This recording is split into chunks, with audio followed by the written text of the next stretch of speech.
আজকে এসেছিল অপবিশ্বাস কি চিন্তার সিনসিনারি আমি শুধু পেপার দেখেছি এই আমার মাথা গরম হয়ে যাচ্ছে আর যারা বসে বসে দেখছে আর সুবহানাল্লাহ পড়ছে অলঙ্গ অর্ধ অলঙ্গ পোশাকে তারা নাচানাচি করে মানুষ দেখে আর আনন্দ পায় কত জেনা আজকে হয়েছে কুষ্টিয়ার বুকে বলেন তো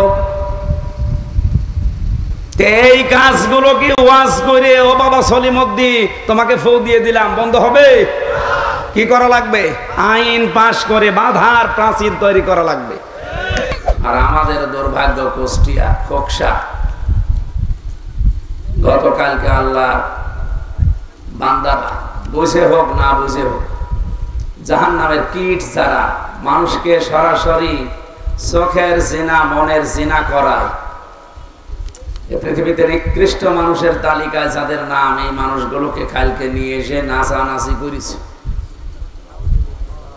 ওরাও যুবক আপনাদের এই কলিমহরের এলাকার এরাও যুবক এই যুবকগুলোকে আল্লাহ ওমরের মতো বানিয়ে দেয় কুষ্টিয়া খোকসার যুবকদেরকে আল্লাহ হেদায়েত দান করেন যদি না থাকে ওদেরকে যেন আল্লাহ তুলে নেন কারণ এগুলো ক্যান্সার এরা নিজেরা তো জাহান্নামে যাচ্ছে এলাকার মানুষকেও নিয়ে যাচ্ছে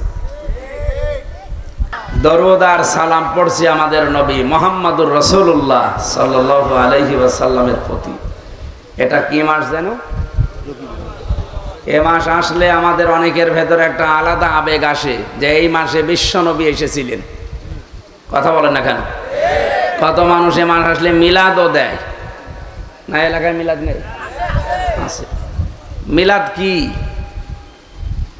মিলাদুন শব্দটা মিলাদুন থেকে এসেছে এই শব্দের বাংলা অর্থ হচ্ছে জন্ম বৃত্তান্ত আমার তো মনে হয় যতটুকু কোরআন হাদিস আর সিরাত গ্রন্থগুলো পড়ে বুঝেছি এ বাংলাদেশে ভারতে আর পাকিস্তানে ছাড়া পৃথিবীর কোনো দেশে আমি মিলাদ পাইনি এ ছোট জীবনে তো বহু দেশ আল্লাহ আমাকে ঘুরিয়েছে কোন দেশে আমি মিলাদ পেলাম না শুধু ভারতে গেলে পাই পাকিস্তানে গেলে পাই আরে বাংলাদেশে তারপরও যা পাওয়া যায় মিলাদ থেকে যে শিক্ষাটা দেওয়ার জন্য মিলাদ দেওয়া হয় ওই শিক্ষা আমরা নিতে চাই না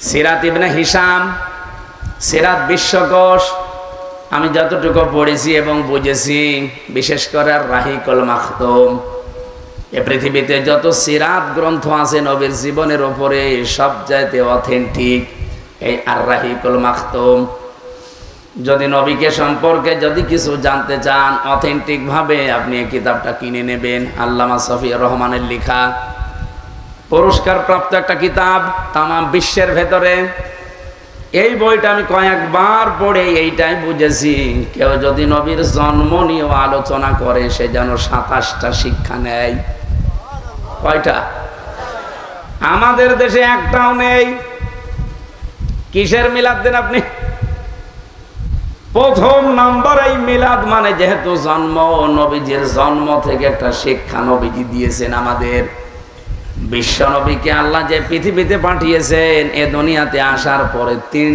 জন মহিলার তিনি দুধ পান করেছিলেন সর্বপ্রথম তার নিজের মায়ের দ্বিতীয় নম্বরে উম্মে আইমান ৩ নম্বরে হালিমাতুস সাদিয়া রাদিয়াল্লাহু তাআলা আনহা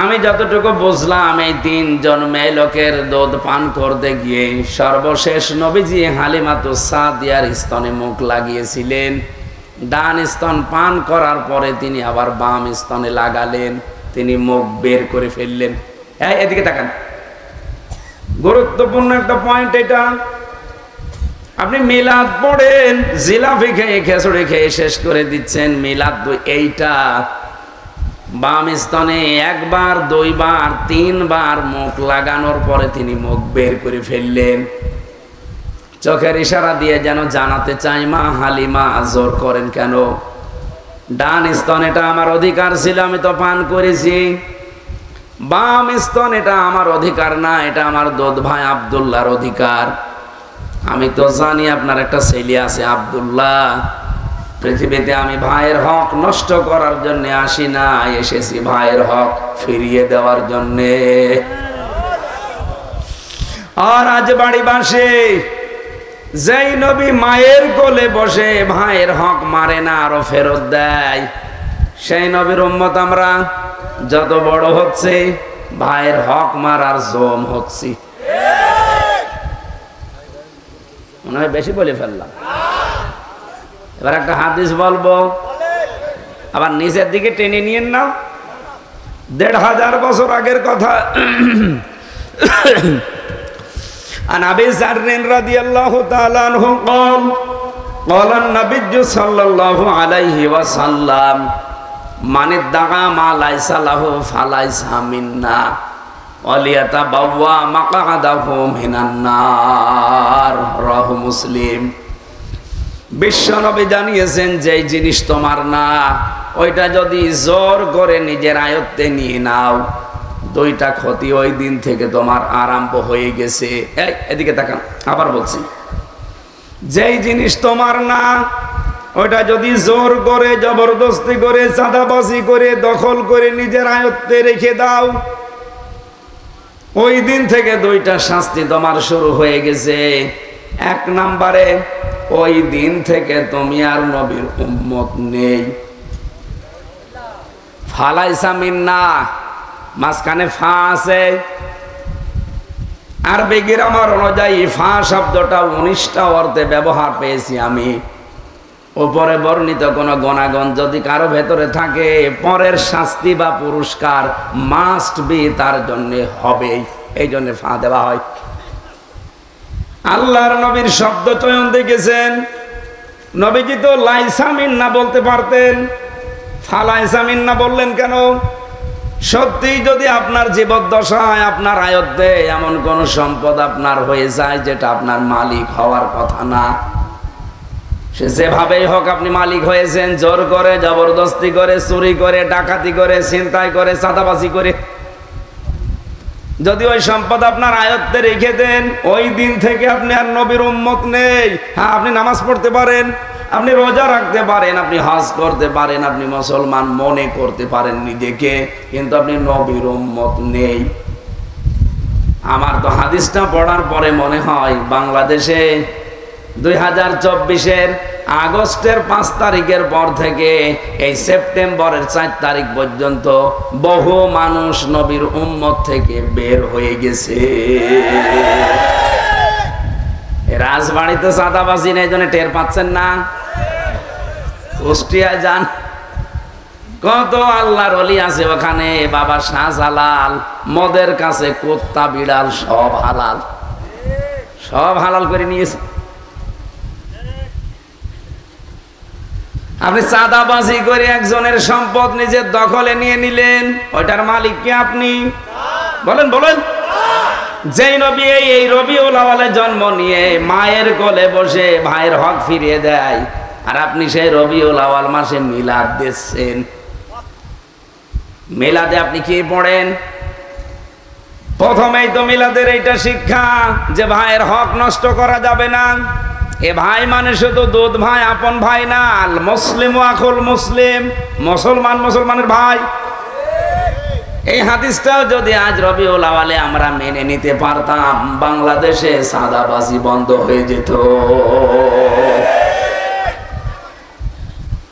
আশা করছি আলোচনা যেখানে যাচ্ছে তারা মেনে নেবে, কারণ কথাটা কার? বিশ্বনবীর। আমি নিজে বানালাম এখন। এরপরেও যদি কারো মন খারাপ হয়, আমার মনে হয় ওর বিবেক মরে গেছে। হাদিসের দ্বিতীয় অংশটা আরো কঠিন। বলেন তো, আপনি নবীর উম্মতি যদি না থাকেন, আমির হামজা না, হারুনুর রশিদ না, কাবার ইমাম সাহেব দিয়েও জানাজা পড়ান, কবুল হবে? কারণ আপনি নবীর উম্মতি নেই। আমি জানাজায় পড়ে বলবো কি যে বিসমিল্লাহি ওয়া আলা মিল্লাতি রাসূলিল্লাহ, আল্লাহর নামে রসুলের আদর্শে রেখে গেলাম। আপনি তো রসুলের উম্মতি নেই। এই জন্য যারা মানুষের সম্পদ মেরে খান, সে যেভাবেই হোক ধোঁকাবাজি করে, ফাঁকি দিয়ে, চাঁদাবাজি করে এই মুহূর্তে মাল ফেরত দেওয়া লাগবে। কারা কারা রাজি আছেন দেখে হাত তোলেন তো। এই, আপনি কি চাঁদাবাজ? তার মানে এরকম দলের লোক এখানে আছে।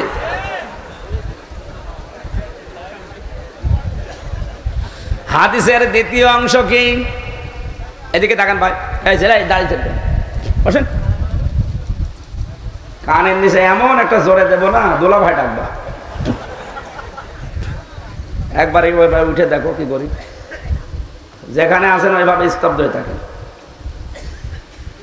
দ্বিতীয় নম্বর পয়েন্টে পেয়েছি, সে যেন জাহান্নামে নিজের একটা স্থান তৈরি করে নিল।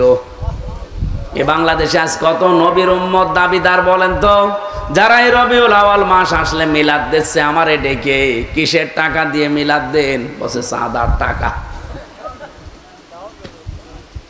না ভাই, হচ্ছে না। আপনি তো নবীর উম্মত থেকে খারিজ হয়ে গেছেন, এক নম্বরে। দুই নম্বরে আপনি নিজেই জাহান্নামে যাবেন বলে একটা টিকিট কেটে বসে আছেন।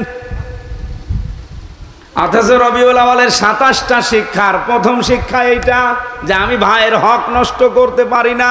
এই দুনিয়ায় এসেছি আমি ভাইয়ের হক ফিরিয়ে দেওয়ার জন্য। মিলাদে এই শিক্ষাটা নেওয়ার তৌফিক আল্লাহ দান করেন, বলেন আমিন। আমরা দরুদ যেহেতু পড়ার জন্য সিদ্ধান্ত নিয়েছিলাম, এতগুলো পয়েন্ট বলতে গেলে আমার তাফসির হবে না, এই জন্য একটা পয়েন্ট বললাম। এই শিক্ষাটা এখন থেকে আপনারা মেনে নেবেন। আমরা সূরা আরাফ 157 নম্বর আয়াতে প্রথম অংশটুকু পড়েছি। এই বিষয়ে যতটুকু কথা আল্লাহ দিয়েছেন আমরা হালকা টাচ দেব। পুরাটা বলতে গেলে কিয়ামত এসে যাবে। যতটুকু আমার মাথার ভেতরে আছে আমি চেষ্টা চালাচ্ছি, চিন্তা ভাবনা করা কথা। আমি গতানুগতিক কথা বলি না, অনেক তথ্য আছে এর ভেতরে। ভালোভাবে শুনবেন ভাই, জবান খুলে কোরআনের সোনালী আয়াত একটু পড়েন একেবারে সবাই। আউযু বিল্লাহি মিনাশ শাইতানির রাজিম। বিসমিল্লাহির রহমানির রহিম।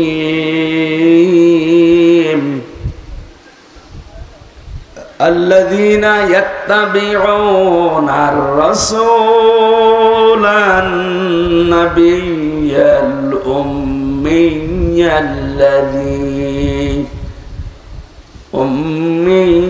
الذي يجدونه مكتوبا। এ পর্যন্ত থাক। আমরা তাফসীর করতে হলে যে ঐতিহাসিক প্রেক্ষাপটগুলো জানি, প্রায় 15টা বিষয় আলোচনায় আনতে হয়। 1 নম্বরে শুদ্ধ তেলাওয়াত, যেটা আমরা করেছি। 2 নম্বরে মাতৃভাষায় অর্থ, যে যে দেশে বাস করে ওই দেশের অর্থ সে করবে। আমি এখানে বাংলা ভাষায় কথা বলি, বাংলা ভাষায় আমরা অর্থ করছি। আমেরিকায় যারা আছে ইংরেজিতে বলে, ওরা ইংরেজি ভাষায় অর্থ করে। ভারতে যারা আছে তারা যারা হিন্দিতে কথা বলে, হিন্দি ভাষায় তারা অর্থ করবে। তাহলে মাতৃভাষায় অর্থ করা লাগবে, এটা বোঝার জন্য। নবীজিকে আল্লাহ জানিয়েছেন, হে নবী, যে কিতাব আপনাকে আমি আরবি ভাষায় দিয়েছি, এমনিতে আরবি ভাষায় কিতাব দেয়নি, কারণ আপনাকে আমি যেখানে পাঠালাম এলাকার ভাষা কি? আপনি আপনার মাতৃভাষায় সহজে বোঝাতে পারবেন কোরআনে কারীমকে।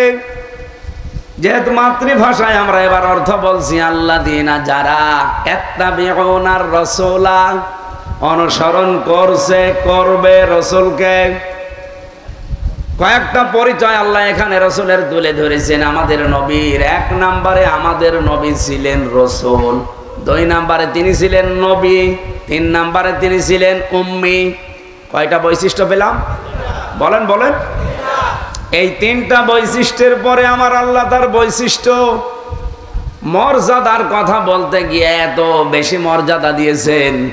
আল্লাযী ইয়াজিদুনাহু মাকতুবান ইনদাহুম ফিত তাওরাতি ওয়াল ইনজিল। যারা আলোচনা পাবেন লিখিত অবস্থায় তাওরাতে এবং ইনজিলে। এটা নবীদের আলাদা একটা বৈশিষ্ট্য। এই পৃথিবীতে যত নবী আল্লাহ পাঠিয়েছেন, কোন নবীর আলোচনা, এক নবীর আলোচনা আর এক নবীর কিতাবে আপনি পাবেন না। কিন্তু বিশ্ব নবী মুহাম্মদ রাসূলুল্লাহর আলোচনাকে আল্লাহ তাওরাতে দিয়েছেন, জাব্বুরে দিয়েছেন, ইনজিলে দিয়েছেন। বলেন সুবহানাল্লাহ। আরো বড় বিষয়, তাওরাতে মুসা নবীর নাম যদি একবার থাকে, মুহাম্মদ রাসূলুল্লাহর নাম আছে 99 বার। ইনজিলে ঈসা নবীর নাম যদি একবার থাকে, মুহাম্মদ রাসূলুল্লাহর নাম আছে ৯৯ বার। তার মানে ওই নবীর উপরে কিতাব নাযিল হয়েছে ঠিক, কিন্তু তার চাইতে বেশি সম্মান মর্যাদা আলোচনা দিয়েছেন আল্লাহ মুহাম্মদ রাসূলুল্লাহকে। ৩ নম্বরের বিষয় কি?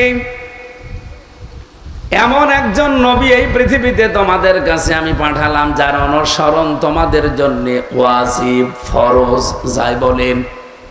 বিশ্ব নবীকে অনুসরণ করা কি নফল সুন্নত? বলেন বলেন। ফরজ। আর তাকে অনুসরণ করা ছাড়া পৃথিবীর কোনো ইবাদত আপনি পরিপূর্ণ করতে পারবেন না। আমি যদি হারুন ভাইকে বলি, ভাই নামাজ পড়েন, বিধান আল্লাহর, পারবে? বলেন। নামাজ পড়তে হলে যার আদর্শ নিয়ে পড়া লাগবে, যার তরিকা নিয়ে পড়া লাগবে, তিনি কিন্তু লেলিন না, কাল মার্স না, তিনি মুহাম্মাদুর রাসূলুল্লাহ। আপনাকে নামাজ পড়তে হলে মুহাম্মাদুর রাসূলুল্লাহকে দেখে দেখে পড়া লাগবে।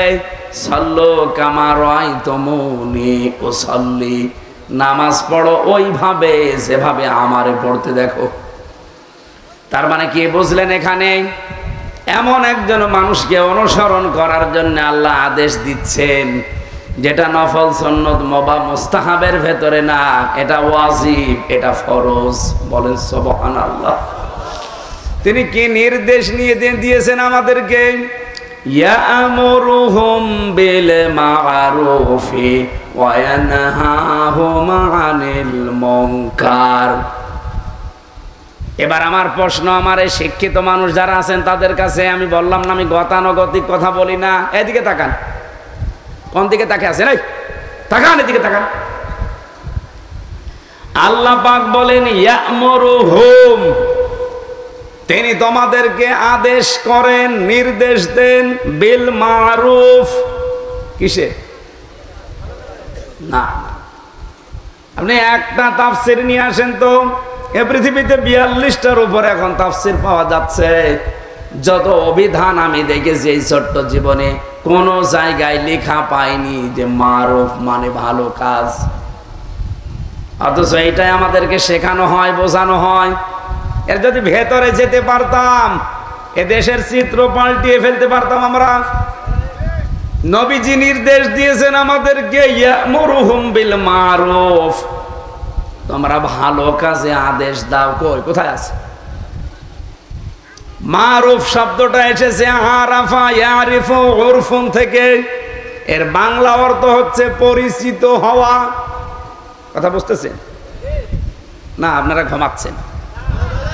কোন দিকে তাকান ভাই, কি জবাব দেন না কেন? মারুফ মানে কোনদিন যারা লেখাপড়া করে তারা পেয়েছে কিনা বলেন তো যে ভালো কাজ? আমি তো পেলাম না। মারুফ শব্দের শাব্দিক অর্থ হচ্ছে পরিচিত হওয়া। ওই যে আরাফাতের ময়দান বলা হয়, ওটা পরিচিত হওয়ার স্থান। কি কথা বলছেন? আজকে যে সূরাটা পড়লাম, এই সূরার নাম হচ্ছে সূরা আরাফ। এই আরাফ মানে জান্নাত এবং জাহান্নামের মাঝে একটা প্রাচীর, কথোপকথনের স্থান। এই আরাফ নামক স্থানটা আল্লাহ বানিয়েছেন, এদিকে জান্নাত, এদিকে জাহান্নাম, মাঝখানে এই বিশাল একটা প্রাচীর দেওয়া আছে। এর উপরে আল্লাহ কিছু মানুষকে বসিয়ে ফেলবে বা দাঁড়িয়ে রাখবে। কোরআনে কারিমে আল্লাহ জবাব দিয়েছেন এ বিষয়ে, বাইনাহুমা হিজাব ওয়া আলাল আরাফি রিজালুন ইয়ারিফুনা কুল্লাম বিসিমাহুম ইলা আখির আয়াত। এই যে আরাফ নামে যে একটা স্থান, এইদিকে তাকান। না, ক্লাস হচ্ছে না, ভালো করে ক্লাস করেন। কিছু মানুষকে আল্লাহ দাঁড় করিয়ে দেবেন। নবীজি বলেন সাহাবীরা এদেরকে আল্লাহ জান্নাতেও দেবে না, জাহান্নামেও দেবে না। নবীজি কিন্তু হাদিসের শেষে আর বলেননি যে তাদের দেবে কোথায়, তার মানে ওখানেই দাঁড়িয়ে থাকবে। রাজবাড়িবাসী আমাদের কপালে যদি এরকম আরাফ নামক এই জায়গাটা আমার আল্লাহ যদি আমাদেরকে দাঁড় করিয়ে দেয়, আপনি তো জান্নাতেও যেতে পারবেন না, জাহান্নামেও যাবেন না, জায়গায় দাঁড়িয়ে থাকবেন। কতদিন থাকবেন কোনো কুল কিনারা নেই। লের মতো হতভাগ্য কপাল পোড়া আর কেউ আছে? বলেন বলেন। সাহাবী প্রশ্ন করলেন, এরা জান্নাতে যাচ্ছে না কেন? বিশ্ব নবী বলেন, এরা জান্নাতে যাচ্ছে না এই কারণে, কারণ এরা সব ভালো কাজগুলো করেছে কিন্তু মায়ের সাথে আচরণ খারাপ ছিল। এদের সবই ভালো ছিল, মায়ের সাথে বাবার সাথে এদের ব্যবহার ভালো ছিল না, মা বাবার হক এরা আদায় করতো না, এই জন্য আল্লাহ তাদের জান্নাতে দেবে না। ও রাজবাড়িবাসী, নিজের দিকে তাকিয়ে বলেন তো, এরকম সন্তান আমরা আছি না নেই? সব ভালো, মা বাবার সাথে আচরণ ভালো নেই, তাদের সাথে ব্যবহারও ভালো না, তাদের হকও আদায় করে না, এমনকি তাদেরকে আলাদা করে দেয়, বৃদ্ধাশ্রমে রেখে আসে। ঠিক যারা বলছি, শুধু ঠিক বললে হচ্ছে না। এই যে সন্তানগুলো আজ ভালো ব্যবহার, হক আদায় করতে পারে না, বৃদ্ধাশ্রমে রেখে আসে, আলাদা করে দেয়, এটা শুধু এই সন্তানের দোষ না, এ দোষ হচ্ছে বৌমার। এ বউ সারা দিন লেগে থাকে যে বুড়ো বুড়ি থাকলে তোমার ভাত আমি খাবো না। ওনার কি ছেলে মেয়ে একটা, আর ছেলে নেই, তুমি কি একা? এ কথা বলে না কেন? এই বুড়ির 8টা সন্তান, এই কয়েক ইঞ্চি পেটের ভেতরে 8টা সন্তানের জায়গা হয়েছিল, অথচ 8টা সন্তানের এখন 8 তলা করে বাড়ি। একটা বাড়িতে বুড়ির জায়গা হয় না, জায়গা হয়েছে বৃদ্ধাশ্রমে। আমি যতটুকু বুঝি ভাই, বাংলা কথা খাস ভাবে বলছি, এ পৃথিবীতে যত খারাপ সন্তান হোক, কোনো দিন সে চায় না মন থেকে যে আমার মা বাবা আমার থেকে দূরে থাক, আলাদা থাক। কথা বলে না কেন? কিন্তু এটা করতে বাধ্য হয় শুধুমাত্র সন্তানগুলো তার বোর কারণে। এরকম ডাইনি বউ আছে? কার হাত তোলেন তো? এই একজন বিয়ে করেনি না, আমি শুধু হাসির জন্য বলি নাই, এটা বাস্তব কিনা বলেন তো। সেদিন গিয়েছিলাম কিশোরগঞ্জ, আমারে নিয়ে গেল, বলছো হুজুর একটা বৃদ্ধাশ্রম দেখে যান। যে দেখি এদিকে 25 জন মা আর এদিকে 25 জন বাবা বসে আছে, মাঝখান দিয়ে আমারে দেখাতে দেখাতে নিয়ে যায়। যার সাথেই কথা বললাম হাও মাও করে হাত জড়িয়ে কান্নাকাটি করছে। একজন আমারে বলছে, হুজুর আমার 3টা ছেলে মেয়ে, 2টা ছেলে আছে বাইরে, একটা আমেরিকায় আর একটা লন্ডনে, আর একটা আছে আমার মেয়ে এখানে, সে উচ্চ শিক্ষিতা, সে ঢাকাতে থাকে। আমাকে রেখে গেছে, 2 বৌমা মিল করে আমারে রেখে গেছে এই বৃদ্ধাশ্রমে। আমার শেষ বয়সে একটু আশা ছিল নাতিদেরকে নিয়ে একটু আনন্দে থাকবো, অথচ আজকে আসি আমি প্রায় একটা জেলখানার মতো জায়গায়। আপনি দোয়া করেন আল্লাহ যেন তাড়াতাড়ি আমারে মরণ দেয়। और রাজবাড়িবাসী, আপনি আরাফ নামক স্থানে দাঁড়িয়ে আছেন, জান্নাতে যেতে পারবেন না কোনো দিন না, কারণ যে জান্নাতে যদি চলে যান এই হাদিস, এই কোরআনের আয়াত মিথ্যা হয়ে যাবে। এই জন্য হাতে পায়ে ধরে আমরা এই ওয়াজটা শোনাতে চাই এবং মানাতে চাই, যাই করেন না কেন মার বাবার হক 100 ভাগ আদায় করার চেষ্টা করেন। আপনার বউ যদি এখানে বাধা দেয়, মন খারাপ করে, উল্টা পাল্টা করে, দরকার সংসার যদি আর না ঠেকে বাদ দিয়ে দেন। এরকম বউ 1টা 2টা 10টা 15টা আসবে, কিন্তু এই বুড়ো বুড়ি একবার চলে গেলে জীবন আর পাবেন না। অনেকে আছে সন্তানের মুখের দিকে তাকিয়ে কিছু বলতে পায় না, সংসার ওইভাবেই মুখ বন্ধ করে করে যাচ্ছে। সম্মানিত মা বোনেরা, শুধু নামাজ পড়া, রোজা রাখা আর কালো বোরকা পরা ইবাদত না, নিজের শাশুড়িকে মায়ের মতো মনে করাও ইবাদত। কথা বলে না কেন? আমরা যত জামাই এখানে বসে আছি, আপনি তাকান তো স্টেজের দিকে, খালি এইটা বাদ দিয়ে তো সবই জামাই। ওটাও হবে কয়েকদিন পর। তারপরও তো যত জামাই আমার মনে হয় সবগুলো স্বামীর পক্ষ থেকে আমি গ্যারান্টি দিয়ে বলতে পারি, আমরা যেভাবে শ্বশুর আর শাশুড়িকে যেই নজরে দেখি, আমাদের বউগুলো যদি আমার মা বাবাকে ওই নজরে দেখতো, কোনোদিন মা বাবা আলাদা হতো না। এত লজ্জা দেওয়ার পরেও কিছু মহিলা আছে বলবে বলুক, দরকার হয় হুজুর মরি যাক। আপনি নামাজ পড়েন, হ্যাঁ, আপনি রোজা রাখেন, কিসের পর্দা করেন আপনি? আপনার এই ছোট মনের কারণে আজ হাজারো স্বামী মানসিক রোগী হয়ে যাচ্ছে। আমি তো নিজে গ্যারান্টি দিতে পারি এখানে বহু স্বামী এই রোগে রোগী আছে, কোনো ঔষধ নেই। ঔষধ আছে? আশা করছি আমার মেয়েরা যারা এসেছে, বিশেষ করে পুত্রবধূ যারা, বৌমা যারা, আল্লাহ পাক তাদেরকে হযরতে খাদিজাতুল কুবরার মতো বানিয়ে দেন, বলেন আমিন। এতক্ষণ পর্যন্ত বলার পরে অনেক স্বামী আছে বলছে হুজুর আপনি আরো বলেন। আরে বেটা, আরো বলেন মানে আপনার স্ত্রী যদি সত্যিই কোনো বিষয়ে অবাধ্যতা করে, যদি বুঝে করে সেটার দায় তার, আর না বুঝে যদি করে একটু ধৈর্য ধরার চেষ্টা করা লাগবে। একটা লোক এসেছিল খলিফাতুল মুসলিমিন হযরত ওমরের কাছে বর নামে নালিশ দেবে। হঠাৎ বাড়ির বাইরে থেকে শুনে হযরত ওমরের স্ত্রী হযরত ওমরকে গরম দিচ্ছে। কিছুক্ষণ এই আওয়াজ শোনার পরে বলছে, আল্লাহ আমি কার কাছে আসলাম, কিছু না বলেই চলে যাচ্ছে। হযরত ওমর বাড়ি থেকে বের হয়ে দেখে একটা লোক এসেছে, কথাও বলার জন্য না বলে চলে যায়। বলে ভাই এদিকে আসেন। কি জন্য এসেছিলেন আমার কাছে? বলে যার জন্য এসেছিলাম জবাব পেয়ে গেছি।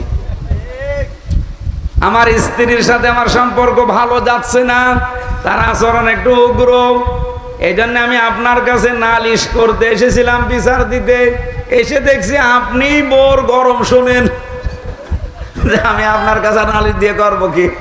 হযরত ওমর লোকটার হাতে হাত দিয়ে, মাথায় হাত দিয়ে বলেন, দেখো আমার স্ত্রীটা বিনা স্বার্থে আমার সন্তানটাকে পেটে ধারণ করেছে, জীবনের উপরে রিস্ক নিয়ে সন্তানকে দুনিয়ায় ডেলিভারি করে আমার বাবা ডাক শুনিয়েছে। মেতরের কাজ পর্যন্ত আমার সন্তানের জন্য মেয়েটা করে, তার একটু গরম শুনলে আমার অসুবিধা কি? ও বলার দরকার বলে যাক। আমাদের স্বামীদেরকে আমার মনে হয় এরকম একটু ধৈর্যশীল হওয়া দরকার, তাহলে সংসারে আস্তে আস্তে একটা অজানা অনির্বচন সুখ আল্লাহ দান করবে। আল্লাহ যেন তৌফিক দান, বলেন আমিন। আমি আরাফের যে ব্যাখ্যা বলছিলাম ভাইরা, নবীজি বলেন এদেরকে আল্লাহ জাহান্নামেও দেবে না। সাহাবী বলেন হুজুর জাহান্নামে দেবে না কেন?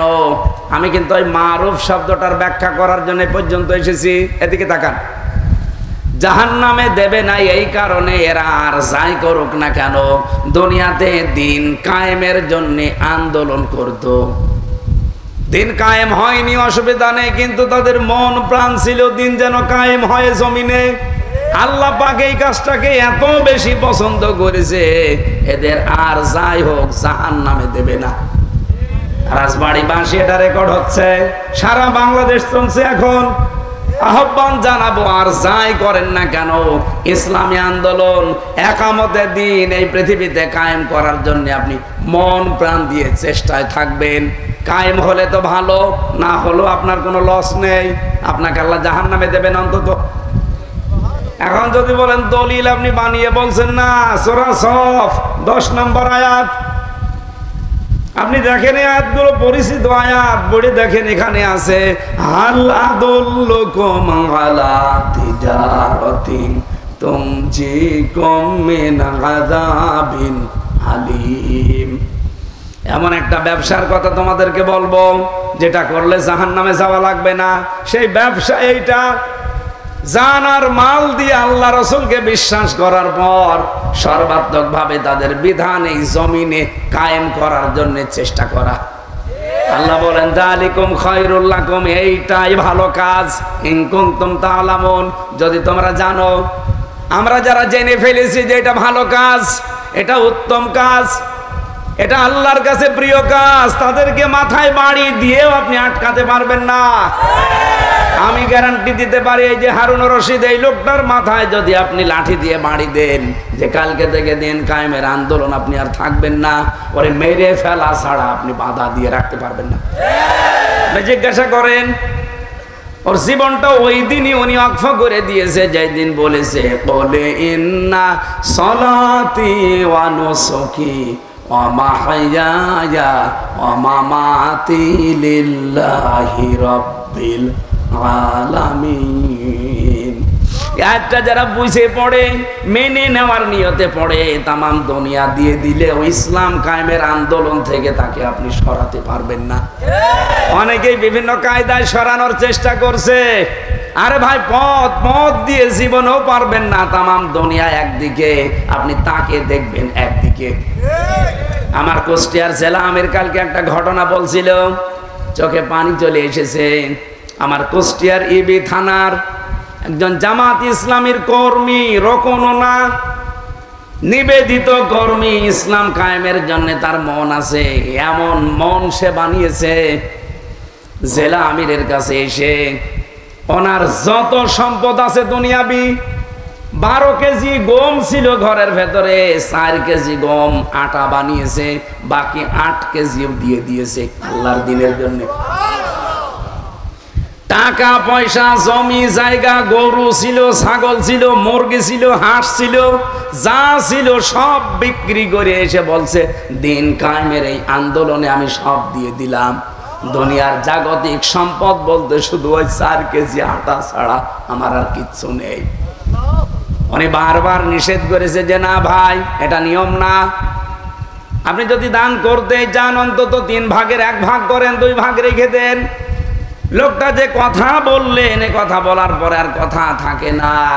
লোকটা বলছে আমিরে জামা জেলা আমির সাহেব, কান খাড়া করে শোনেন, আমি আবু বকর সিদ্দিকের মতো হতে চাই।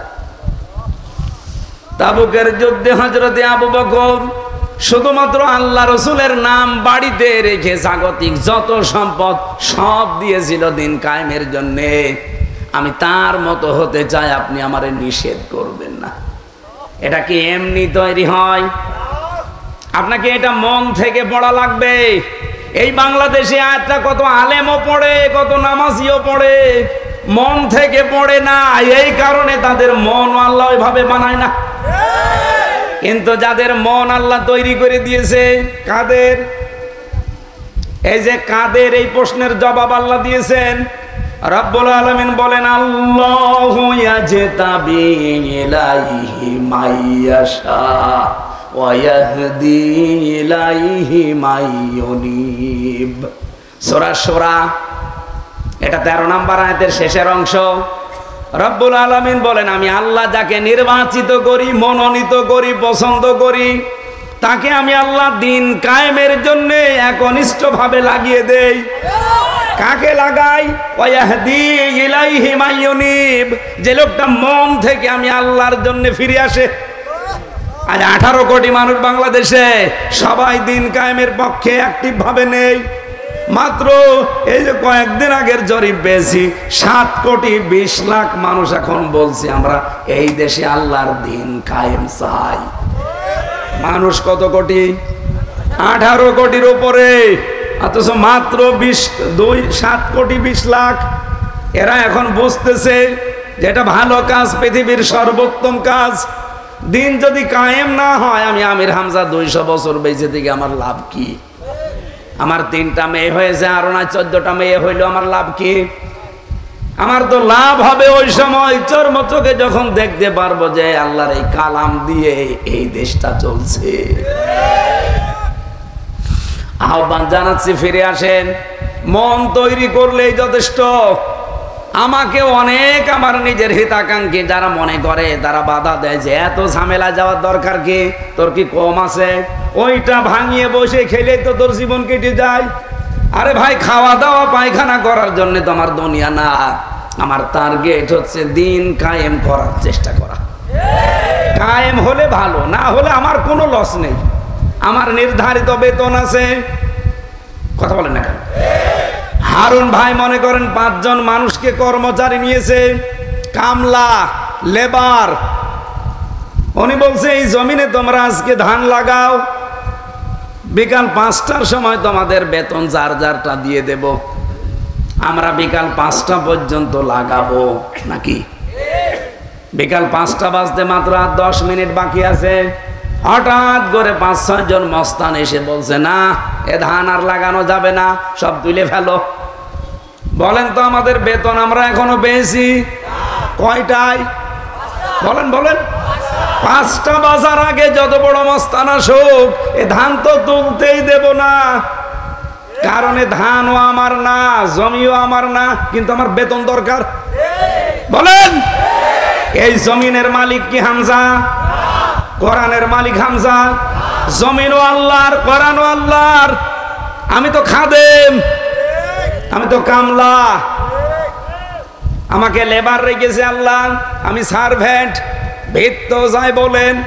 আমি আল্লাহর গোলাম হিসাবে চেষ্টা চালাবো। বিকাল 5টা মানে জীবনের শেষ দিন, জীবনের শেষ দিন পর্যন্ত চেষ্টা চালাতেই থাকবো জমিনে যেন কোরআন কায়েম হয়।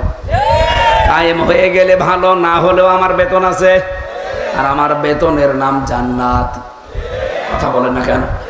আল্লাহ এমন একটা পরিচয় দিয়েছেন, আয়াতের পরে দেখবেন, ইয়াগফির লাকুম যুনুবাকুম ওয়া ইউদখিলকুম জান্নাত তাজরি মিন তাহতিহাল আনহার ওয়া মাসাকিনা তাজ্জিবাতান ফি জান্নাতি আদ যালিকাল ফাউজুল আযীম।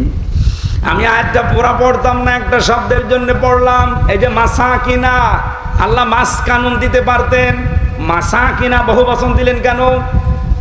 পৃথিবীতে যত ভাষা আছে প্রায় 4500 ভাষা, শুধুমাত্র আরবি ভাষা ছাড়া কোন ভাষায় আপনি দেখবেন না 1 বচন 2 বচন বহু বচন না।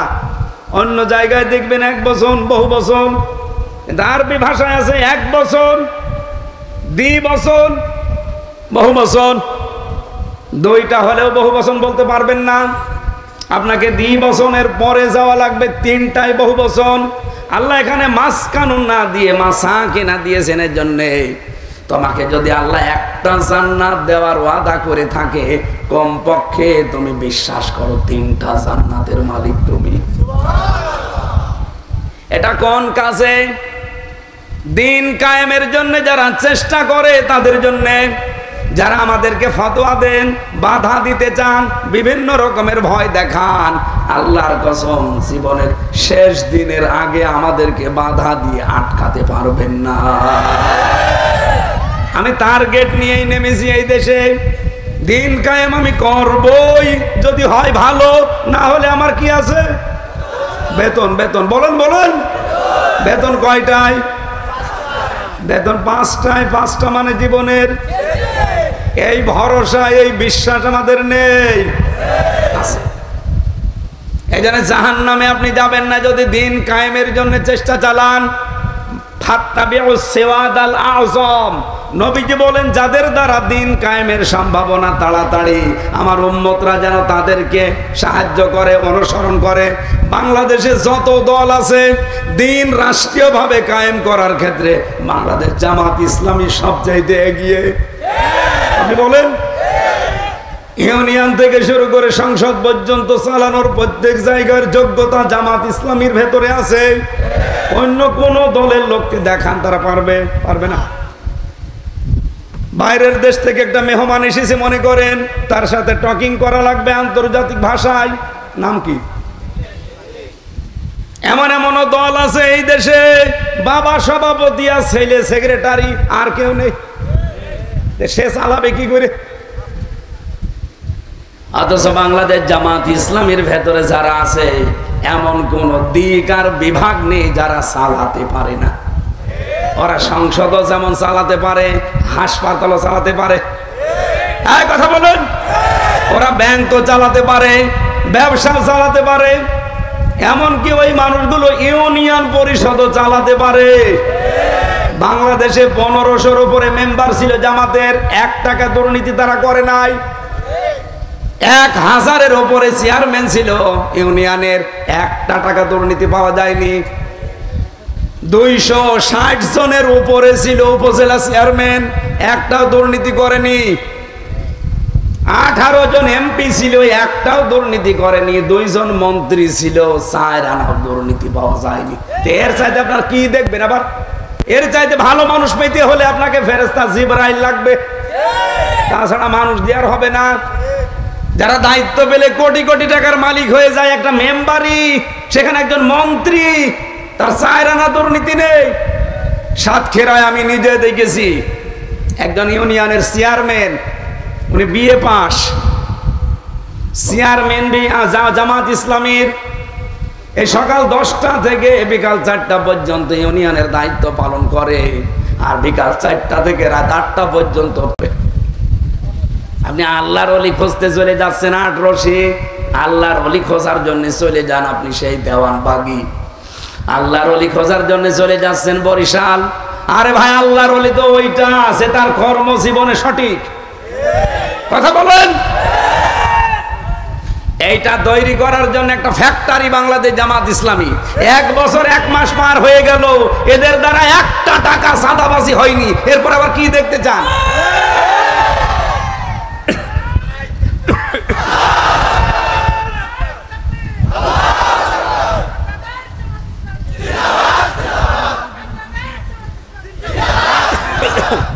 একটা কথা যদি ভুল প্রমাণ করতে পারেন, কারো যদি মন খারাপ হয়, তার মনের দোষ।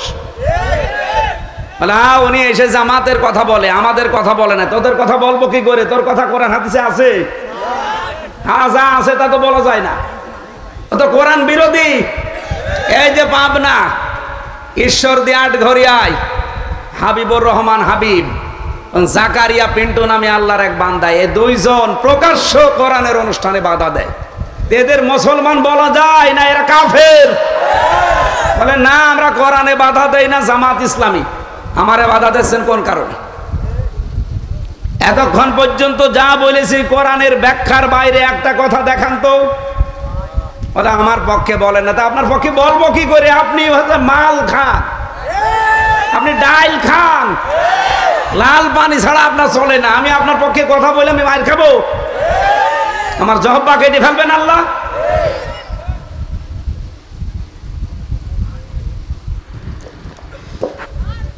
আন্দোলনের কথা এই জন্য বলছিলাম, আপনি যেন জাহান্নামে না যান। এরপরে আপনার বিবেকের ওপরে ছেড়ে দিলাম। সবাইকে তো আল্লাহ নিয়ে আসবে না। আল্লাহ যাকে নির্বাচিত করে, পছন্দ করে, তারে দিয়ে এই কাজ করাবে।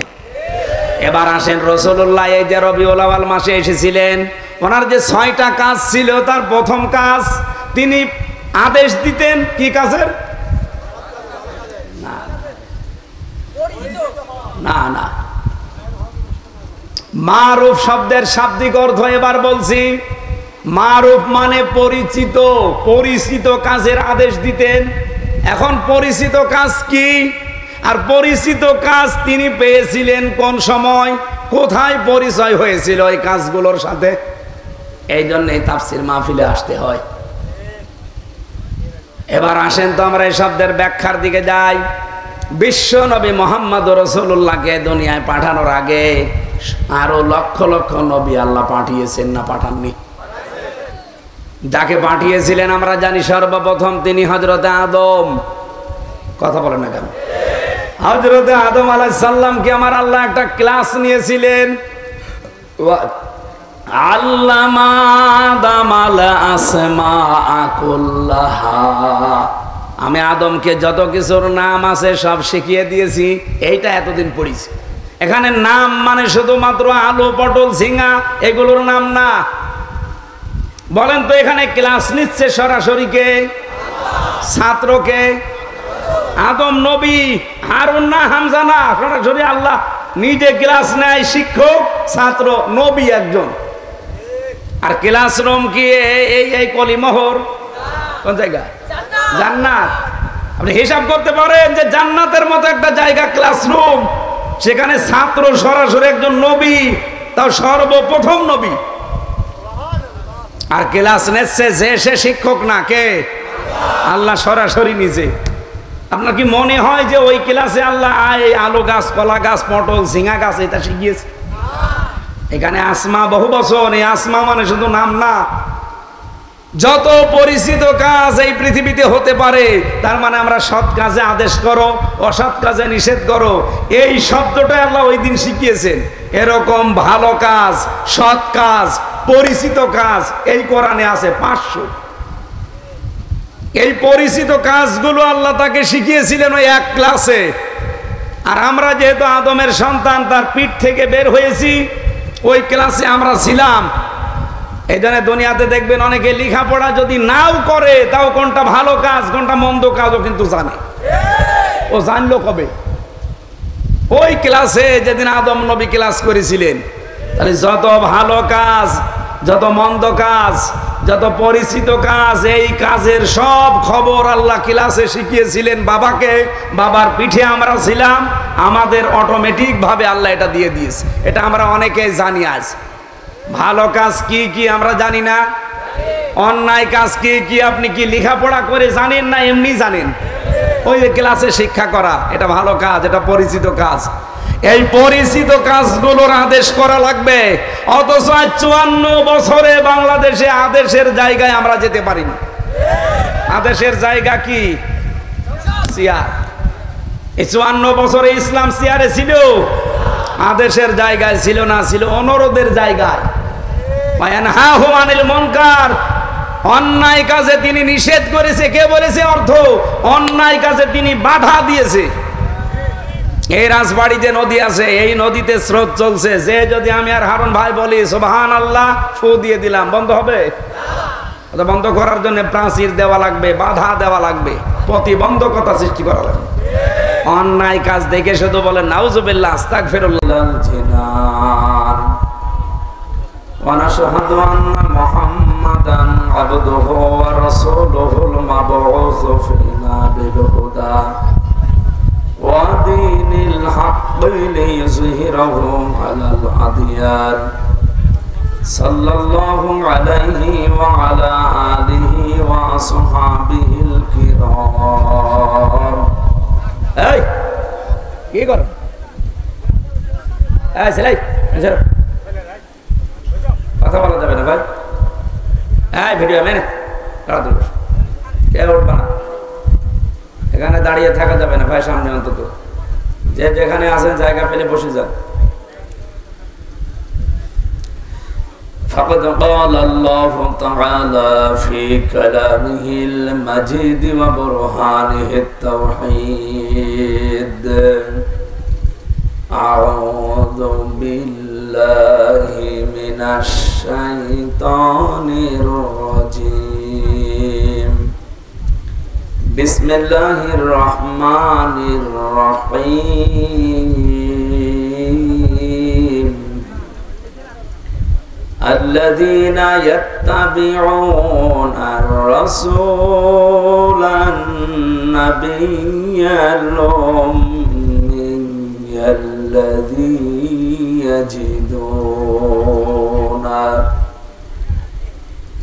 يجدونه مكتوبا عندهم في التوراة والإنجيل يأمرهم بالمعروف وينهاهم عن المنكر ويحل لهم الطيبات ويحرم عليهم الخبائث ويضع عنهم إصرهم والأغلال التي كانت عليهم صدقت يا ربنا اللهم صل على سيدنا مولانا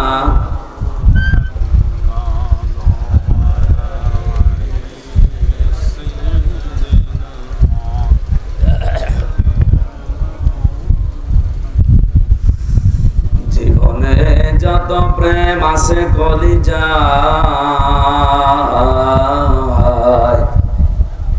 পৃথিবীর তরে সবটুকু দিয়ে দেব তাই, বিনিময়ে শাফাত যদি তার পাই, বসে যাবে জীবনে যত ব্যথা ভার। বালাগাল ওলা বিকামালিহি কাশাফাত দুজা বিজামালিহি হাসনাত জামিউ খিসালিহি সাল্লু আলাইহি ওয়া আলিহি। আলহামদুলিল্লাহ। এই আবার দাঁড়িয়ে আছেন মানে বসেন।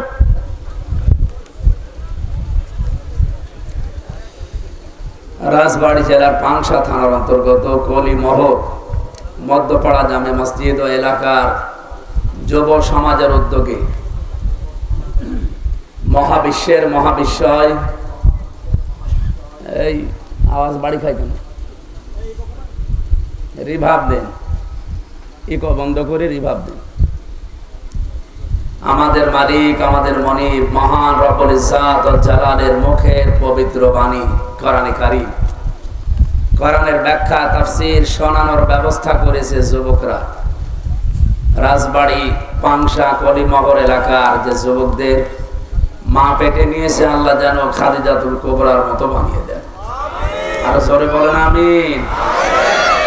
আজকের মাহফিলের সম্মানিত সভাপতি জনাব আলহাজ মাওলানা মোতাহার হোসেন দামাত বারকাতুহুল আলিয়া, সম্মানিত পরিচালক মুফতি আলী আকবর, এখানে আলোচনা করলেন এতক্ষণ যিনি কমারখালী থেকে আগত হাফেজ মাওলানা আব্দুস সালাম,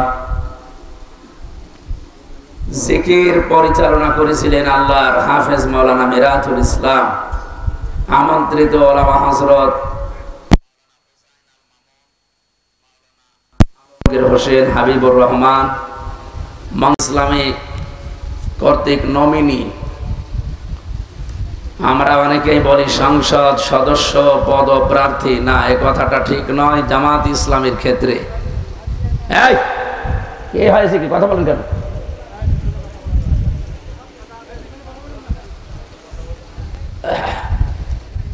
আপনারা জানেন বাংলাদেশে যত দল আছে এ পর্যন্ত, আমার যতটুকু অবজারভেশন আছে এই দেশে বাংলাদেশ নিয়ে ৭৩টার উপরে এখন দল কাজ করছে। শুধুমাত্র বাংলাদেশ জামাতি ইসলামী এরা আজ পর্যন্ত এই দেশে কেউ নিজের দলীয় কোনো পদ গলা বাড়িয়ে চেয়ে নেই, চেয়ে নিলেও কিয়ামতের আগেও পাবে না। কিন্তু অন্য দলে আমরা দেখি এই পদ পাওয়ার জন্যে, এই এমপি নমিনি হওয়ার জন্য তারা মারামারি করে মরে পর্যন্ত যায়। জামাত ইসলামীতে এটা আজ পর্যন্ত পেয়েছে? বলেন বলেন, আপনাদের আর কি দেখানো লাগবে? আমিরে জামাত ডাক্তার শফিকুর রহমান এই যে মহাসমাবেশে ঘোষণা দিয়েছে যে এই দল থেকে কেউ যদি এমপি হয়, মন্ত্রী হয়, 5 বছরে তার একটা টাকা বাড়বে না, যা আছে আরো কমে যাবে। সরকারি ট্যাক্স ফ্রি যে গাড়ি আছে ওইটা তারা নেবে না, ফ্ল্যাট দেয়, ফ্ল্যাট দেয়, প্লট দেয়, এগুলোও নেওয়া হবে না। যত টাকা বাজেট আসে একটা টাকা এদিকে ওদিকে যাবে না, যে বাজেট এসেছে সব জনগণের সামনে উন্মুক্ত করা হবে। আমি কয়েকদিন আগে গিয়েছিলাম মালয়েশিয়া, সিঙ্গাপুরে, থাইল্যান্ডে। দুর্ভাগ্য আমার, যে হোটেলে উঠি নিচে নেমে দেখি 2 শয়তান চা খাচ্ছে। কি গো বলছো হুজুর আমরা আগেই পালিয়েছি। আপনি পালাইলেন কেন? 3 তারিখের পরে দেখলাম ভাব ভালো না, দরকার নেই ভিক্ষা, কুকুর ঠেকা, তাড়াতাড়ি করে চলে এসেছি, এসে বাঁচলাম। কিন্তু এখনো শান্তি পাচ্ছি না, কারণ হোটেলে থাকা লাগে। অথচ যেই লোকের সাথে কথা বললাম তার বাংলাদেশ এবং বিদেশ মিলে 620টা বাড়ি। তার কত? 620টা বাড়ি। কিন্তু কোনো বাড়িতে থাকতে পারে না। এ দেশের বাড়ি তো জনগণ সব আগুন লাগিয়ে 32 নাম্বার 33 নাম্বার করে দিয়েছে। বাকি বিদেশের মাটিতে যে বাড়িগুলো বানিয়েছে ফ্ল্যাট, এগুলোও থাকতে পারে না। সাহেব পাড়া বানিয়েছে মালয়েশিয়া, কিন্তু তালা লাগানো। সিঙ্গাপুরে ফ্ল্যাট কেনা, তালা লাগানো, যেতে পারে না। আপনার নিজের বাড়ি আছে, আপনি সেখানে না থেকে হোটেলে থাকেন কেন? 20 লাখ বাঙালি কাজ করে এই মালয়েশিয়া। বাইরে যদি আমারে দেখতে পায় না, পিটিয়ে ভর্তা বানিয়ে ফেলবে। বাইরে যাব, খুব চুরি করে আসে, হুজুর দোয়া করেন। আরে দোয়া, তোর জন্য দোয়া আসে? নির্ভরযোগ্য সূত্রে আমাকে বসিয়ে বসিয়ে বলছিলেন যে আপনারা তো আলেম মানুষ, আমাদের দেশে যেই টাকা বাজেট হয় একটা রাস্তার জন্য, ব্রিজের জন্য, 100 টাকা বাজেট হলে মাত্র 3 টাকা খরচ হয়। আর ওই উপর থেকে নিচ পর্যন্ত আসতে 97 টাকা আল্লাহর ওলিরা খেয়ে ফেলে। আপনাদের দ্বারা এটা হবে না, আমাদের বিশ্বাস। আগামীতে যদি ইসলামকে আপনারা নিয়ে যেতে পারেন, এই দেশের চিত্র মালয়েশিয়ার চাইতেও পরিবর্তন হয়ে যাবে। মালয়েশিয়া দাঁড়িয়ে গেছে 4 সাল থেকে, আজ 21 বছরে তারা বিশ্বের মানচিত্রে আজ উল্লেখ করার মতো একটা দেশ। অথচ তারা আমাদের চাইতে নিম্নে ছিল, শুধু মরুভূমি, পাহাড়, পাথর আর পাম গাছ, তাছাড়া আমি কিচ্ছু দেখি নাই। অথচ বাংলাদেশের চাইতে দেশটা প্রায় 5 ডবল বড়, মানুষ মাত্র 1 কোটি। তাও বাংলাদেশের 20 লাখ বৈধ, আরো অবৈধ আছে আরো 20 লাখ, 40 লাখ। ওই দেশের মানুষ কয়জন? অথচ দেশটা দাঁড়িয়ে গেছে তাদের শুধু সততার কারণে। দুর্নীতিমুক্ত দেশ, ওরা যা বাজেট হয় ওইটাই খরচ করে, 1টা টাকা এদিক ওদিকে হয় না। আর আমাদের দেশে 3 টাকা মাত্র খরচ করেন, 97 টাকা খেয়ে ফেলে। এ দেশ দাঁড়াবে কি করে? আগামীতে ইসলাম যদি আসে, আমরা গ্যারান্টি দিতে পারি এই দেশ 21 বছর লাগবে না। ওরা তো 4 সাল থেকে 25 সাল, 21 বছর সময় লেগেছে। আমাদের মাত্র 5 বছরে এই দেশ পাল্টিয়ে যাবে। অনেক কিছু আছে, শুধু সৎ মানুষগুলো নেই। সৎ যাদের মনে করতাম, ওইটাই বড় অসৎ। এই যে দরবেশ বাবা, কি বড় বড় দাড়ি গো! আমি যখন আদালতে হাজিরা দিতে যেতাম এই 3 বছর একাধারে, মাঝে মাঝে দেখতাম লোকটা এসে এই জজের কামরায়, বিচারকের কামরায় কি যেন বলতো। আমি নিজে একদিন দেখে ফেলেছিলাম যে কি কি যেন তাকে শিখিয়ে দিচ্ছে, যে এই কাজগুলো করা লাগবে, এগুলো করা যাবে না। তার মানে এদেশে এতদিন পর্যন্ত কোনো বিচার ছিল না, যা ছিল সব অবিচার। এত আসতে বললেন, এর বাস্তব প্রমাণ মাওলানা সাইদি সাহেবের এই সাক্ষীগুলো। আল্লামা সাইদির সাক্ষীরা এখন নিজেরা এসে মামলা দিচ্ছে হাসিনার বিরুদ্ধে। বলছে আজ জীবনের উপরে ঘৃণা লাগে যে এত বড় ডাহা মিথ্যা কথা আমাদের মাথায় অস্ত্র লাগিয়ে বলতে বাধ্য করেছে। বিচারের নামে যে অবিচার হয়েছে, প্রহসন হয়েছে, বিচারিক হত্যাকাণ্ড হয়েছে, এটার প্রমাণ আমি নিজেই। কারণ আমি তো নিজে ভিকটিম। 3 বছর বিনা কারণে কিচ্ছু জানি না ওই বিষয়ে, আন্দাজে এক মিথ্যা মামলায়, তাও জেলে রাখলে তো হয়েছে। আমারে রেখেছিল ফাঁসির কন্ডেম সেলের ভেতর,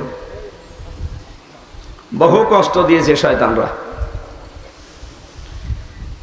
এই জন্য আমরা গ্যারান্টি দিতে পারি, এখানে বাংলাদেশ জামাত ইসলামী এমপি পদপ্রার্থী নয়। সারা বাংলাদেশে 300 এমপির নাম ঘোষণা দিয়েছে, এরা সব নমিনি। এরা কি? একটাও আমরা নিতে চাইনি, আমাদের উপরে চাপিয়ে দেওয়া হয়েছে। এটা জুলুম না বলেন তো? আমি 5 বছরে কত টাকা উপায় করতে পারতাম, অথচ এই দল থেকে এমপি মন্ত্রী হলে 1টা টাকাও আর বাড়বে না, যা আছে আরো 10 টাকা কমে যাবে। বাংলাদেশে কোন দলের লোক এই কথা বলতে পারে না, কোন দলের প্রধান এই গ্যারান্টিও দিতে পারে না। আমার মনে হয় অন্য কোন দল থেকে যদি এই গ্যারান্টি দেওয়া হয় যে আমার দল থেকে এমপি মন্ত্রী হলে ওর 5 বছরে 1 টাকা বাড়বে না, আরো কমে যাবে। এদেশে অনেক দল আছে এমপি দাঁড়াবেই না। বেশি বললাম? সুতরাং আজকে যিনি এসেছেন বাংলাদেশ জামাত ইসলামী মনোনীত আপনাদের এই আসনের জন্য, আমার শ্রদ্ধাভাজন বড় ভাই রাজনীতিবিদ জনাব হারুনুর রশিদ, আতালাল্লাহু উমরাহু ওয়া বারাকাল্লাহু ফি হায়াতি, বলেন আমিন। আজকে একজন পুরাতন মানুষের সাথে দেখা, ওই সেই 16, 17, 18 সালে আসতাম। এই যে পাংশা বিশিষ্ট মাছ ব্যবসায়ী আলহাজ আহমদ আলী মুন্সি, আমার নানা দামাত বারকাতুহুমুল আলিয়া, মঞ্চে বসা ওলামা ইকরাম, সামনে বসা মুসলমান ভাইরা, পর্দার আড়ালের সম্মানিতা মা এবং বোনেরা, প্রশাসনের ভাইরা, আজকে আমার সাথে একজন পুলিশ এসেছে কুষ্টিয়া থেকে, কসির উদ্দিন ভাই, এবং আজকে আমার সাথে আমার একজন বড় ভাই এসেছে জনাব রবিউল ইসলাম। আল্লাহ রাব্বুল আলামিন হায়াতে তাজ্জাবা সিহাতে কুল্লিয়া দান করেন। যেহেতু রাত অনেক হয়ে গেছে, আর আমার সে সকাল থেকে ফজরের নামাজ পড়ার থেকে মাগরিব পর্যন্ত একটার পর একটা প্রতিদিন অন্তত 7, 8, 10টা করে প্রোগ্রাম থাকে। এই জন্য রাতের বেলা এত রাত জাগা আমার ঠিক না। আমাদের যারা দায়িত্বে আছে তারা বলছে মাহফিল এখন করার দরকার নেই, এখন বাদ দেন, দূরের জেলা তো যাওয়াই যাবে না, আশপাশে কিছু যাবেন, তাও এসার পরে উঠে ঘন্টাখানিক বলে আবার ঘুমিয়ে পড়বে, কারণ সারা দিন থাকা লাগে বাইরে। এই জন্য আমি অনেক এলাম 9টায় উঠবো, তুলতে তুলতে 10টা হয়ে গেছে। ঘন্টাখানিক কথা বলতে চাই কোরআনে কারিম তাফসীর আকারে, থাকবেন তো ইনশাআল্লাহ? সবাইকে নিয়ে আল্লাহর দরবারে শুকরিয়া জানাচ্ছি, যিনি আমাদেরকে এখনো সুস্থ রেখেছেন। আমার কণ্ঠটা যেন আল্লাহ ছেড়ে দেন, ব্যথা করছে। সবাই মিলে বলেন আলহামদুলিল্লাহ।